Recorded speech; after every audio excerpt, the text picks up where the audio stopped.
Why most Americans stay broke even with a good salary? What if I told you?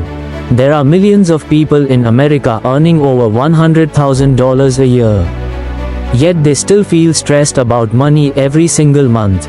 They drive nice cars. They live in beautiful neighborhoods.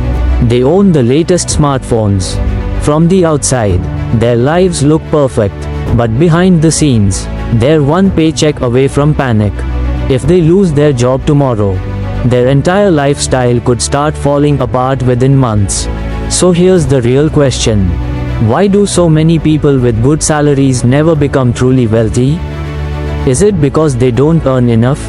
Or is the system quietly designed to keep people working, without ever allowing them to feel financially free? Today, we are going to uncover a truth that most people never stop to think about. And by the end of this video, you may never look at money the same way again. The first thing you need to understand is this. A high income is not the same as wealth. That's one of the biggest financial illusions in America. People assume that making more money automatically means becoming richer. But real life tells a completely different story. Millions of Americans earn six figures every year. Yet many of them still live paycheck to paycheck. Why? Because every time their income increases, their lifestyle increases too. A nicer apartment, a newer SUV, luxury vacations, premium subscriptions, better restaurants, more convenience. At first, every purchase feels reasonable. You worked hard, you deserve it. But slowly, those rewards become expectations, and those expectations become monthly obligations. This is called lifestyle inflation. The more you earn, the more expensive your life becomes. And before you realize it, your paycheck is no longer building freedom. It's simply maintaining your lifestyle. That's when your salary stops being a tool and starts becoming your lifeline. Now think about that for a second. If your entire lifestyle depends on one paycheck arriving every 2 weeks, are you really financially secure? Or are you simply financially dependent? This is the trap that millions of people fall into. Without ever realizing it, nobody forces them, nobody pressures them. It happens one decision at a time. A slightly bigger house, a slightly nicer car, a few more monthly subscriptions, a couple of expensive habits. None of these decisions seem dangerous on their own. But together, they create a life that can never pause. And a life that cannot pause is not a free life. Imagine waking up every morning, not because you're excited to build your future, but because your bills are waiting for you. The mortgage, the car payment, insurance, utilities, credit card bills, everything depends on that next paycheck. At that point, you're no longer working to create wealth. You're working just to keep everything from collapsing. And that's where the real problem begins. Most people don't realize they're trapped, because their prison doesn't have bars. It has monthly payments. The debt machine, how America turns monthly payments into lifetime pressure. Now here's the question that almost nobody asks. If Americans are earning so much money, where does it all go? The answer is simple: debt. Not because people are irresponsible, but because debt has become a normal part of everyday life. In America, you're constantly told that borrowing is smart. Need a car? Finance it. Want a house? Get a mortgage. Need furniture? Pay monthly. Planning a vacation? Put it on your credit card. The message is always the same. Don't worry about the price. Just look at the monthly payment. And that's where the real trap begins. Think about it. Imagine you walk into a dealership. You see a brand new SUV that costs $72,000. If someone asked you to pay the full amount today, you'd probably walk away. But instead, the salesperson smiles and says, "It's only $899 a month." Suddenly, it feels affordable. Nothing about the vehicle changed. Only the way the price was presented. This is one of the most powerful psychological tricks in modern finance. People stop buying products. They start buying monthly payments.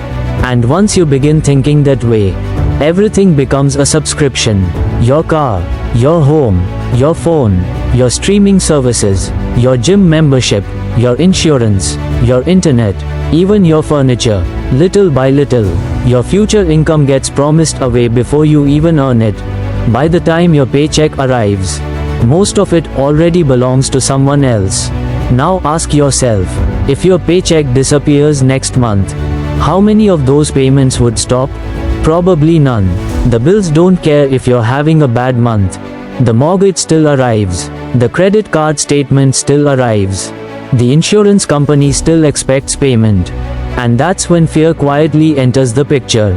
Because now, you're no longer working for your dreams. You're working to protect your obligations. That's a very different life.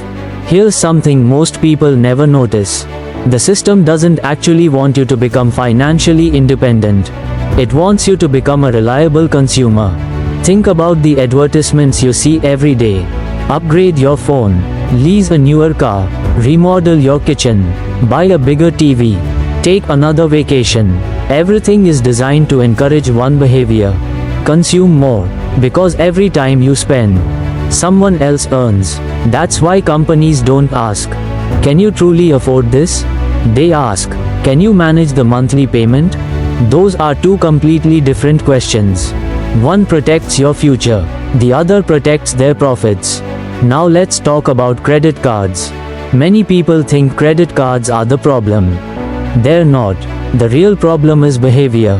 A credit card can be an incredibly useful financial tool, or it can quietly become a source of long-term stress. When people start spending money they haven't earned yet, they're borrowing from their future. Future income, future time, future freedom. Every swipe feels small, but every balance grows silently. Interest doesn't sleep. It doesn't take weekends off. It works every single day. And if you only make minimum payments, you can spend years paying for something you stopped using long ago.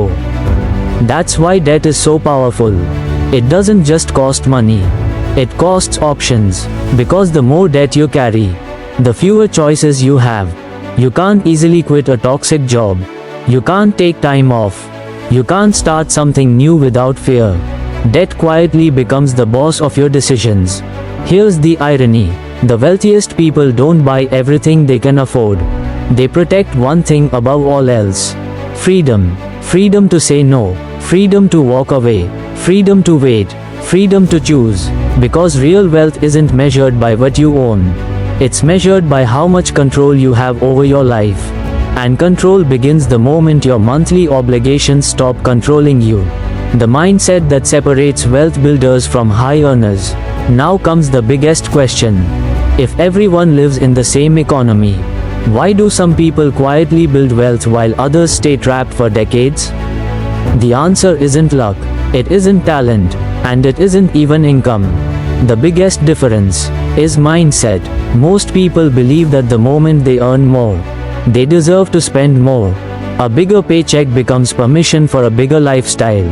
But wealthy people think differently. When their income grows, they don't rush to increase their expenses. They increase their assets, because they understand one simple truth. Assets put money into your pocket. Liabilities take money out of your pocket.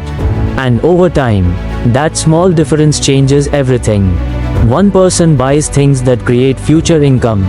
The other buys things that create future bills. At first, their lives look almost identical.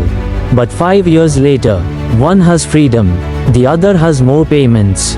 Here's another truth that rarely gets discussed. Most people spend their entire lives selling their time. They trade hours for dollars. Every morning, they wake up knowing that if they stop working, the money stops too. But financially intelligent people eventually reach a different goal. They build income that isn't completely tied to their time. That doesn't happen overnight. It takes patience, discipline, consistency. But once it starts, money begins working alongside them, instead of only because of them. That's one of the biggest shifts in personal finance. You're no longer starting from zero every month. You are building on what you created yesterday. Or living in the biggest house. Real financial freedom is much quieter than that. It's knowing you have choices. It's knowing that one bad month won't destroy your future. It's being able to walk away from opportunities that don't align with your values. It's sleeping peacefully, because your life isn't held together by fear. So before your next purchase, pause for a moment. Ask yourself one simple question. Will this purchase buy me more freedom or more obligations? That single question can completely change your financial future. Because wealth isn't created by one massive decision. It's created by hundreds of small decisions, made consistently over many years. Every dollar has a job. Every financial choice shapes your future. And every habit either moves you closer to freedom or further into dependency. Remember this: money is a tool, not a trophy. The goal isn't to look rich. The goal is to become financially unshakable. To build a life where unexpected problems don't become financial disasters. Where your choices aren't controlled by debt. Where your future isn't controlled by your next paycheck. That's real wealth. That's real independence. And that's a life worth building. Zelviroxen outro. If this video changed the way you think about money, then make sure you subscribe to Zelviroxen. Here, we don't sell get-rich-quick fantasies. We focus on something far more valuable. Real financial education, clear thinking, and the mindset that helps you build lasting financial freedom. If you believe more people need to hear this message, hit the like button. Share this video with someone who's working hard but still feels financially stuck. And now I want to hear from you. What do you think is the biggest financial trap in America today? Leave your answer in the comments. I read every single one. This is only the beginning. More truth, more strategy, more real finance. Stay sharp, stay independent. I'll see you in the next video.